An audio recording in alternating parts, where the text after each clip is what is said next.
السلام علیکم ورحمۃ اللہ وبرکاتہ۔ میرے عزیزوں، آج بات کرنی ہے کہ اسلام شروع کہاں سے ہوا تھا اور ختم کہاں پہ ہوگا۔ اللہ کا فرمان ہے ان الدین عند اللہ الاسلام، کہ اب اسلام ہی چلے گا، اب دنیا اور آخرت کی کامیابی اسلام میں ہے۔ چلیے ہم اللہ کے رسول سے ہی پوچھ لیتے ہیں۔ حضرت جبرائیل علیہ السلام اللہ کے رسول کے پاس آئے اور فرمایا یا رسول اللہ مل اسلام، یہ اسلام کیا چیز ہے؟ اس وقت پوچھے جب ابتداء اسلام تھا، جب اسلام شروع ہو رہا تھا، اس وقت کا یہ سوال ہے۔ تو اللہ کے رسول کہنے لگے اسلام ایمان لانا ہے، لا الہ الا اللہ محمد رسول اللہ، دوسرا ہے نماز پڑھنا، تیسرا ہے روزہ رکھنا، چوتھا ہے زکوٰۃ دینا، اور پانچواں ہے حج کرنا۔ اس میں بھی دیکھیں ایمان یہ 24 گھنٹے فرض ہے، نماز دن میں 5 وقت فرض ہے، روزہ سال میں 1 مرتبہ فرض ہے، ان میں بھی چھٹی ہے۔ اگر آپ بیمار ہو گئے تو آپ روزہ چھوڑ دیجئے، اگر آپ مسافر ہیں تو روزہ چھوڑ دیجئے، اس پر بھی چھٹی ہے۔ اب آ جائیں زکوٰۃ بھی اس پر ہے جس کو اللہ نے مال دے رکھا ہو، اگر مال نہیں ہے تو آپ کے اوپر زکوٰۃ بھی فرض نہیں ہے۔ اب آتا ہے حج ان لوگوں پر ہے جس کو اللہ نے مال دے رکھا ہو اور صحت بھی دے رکھی ہو۔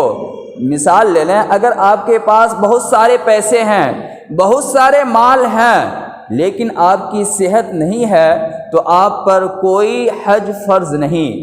یہ شروع کا سوال ہے۔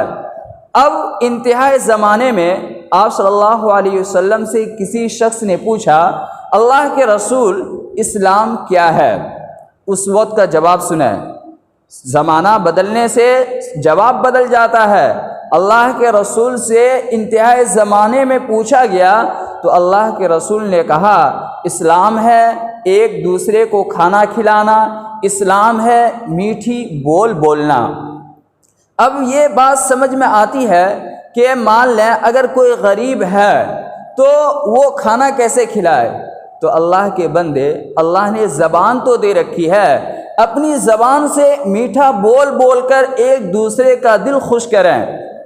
کوئی بھی کرواہٹ ہو، کوئی آپ کو گالی دے، کوئی آپ کی توہین کرے، کوئی آپ کی عزت کو اچھالے، آپ چپ چاپ ان کو پی لیں اور میٹھی زبان سے ان کا شکریہ ادا کریں۔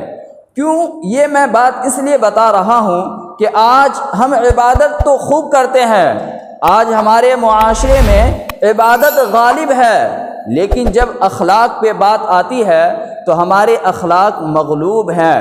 ہماری سوچ میں یہ ذہن میں یہ بات بیٹھی ہے کہ اسلام صرف اور صرف نماز روزے کا ہی نام ہے۔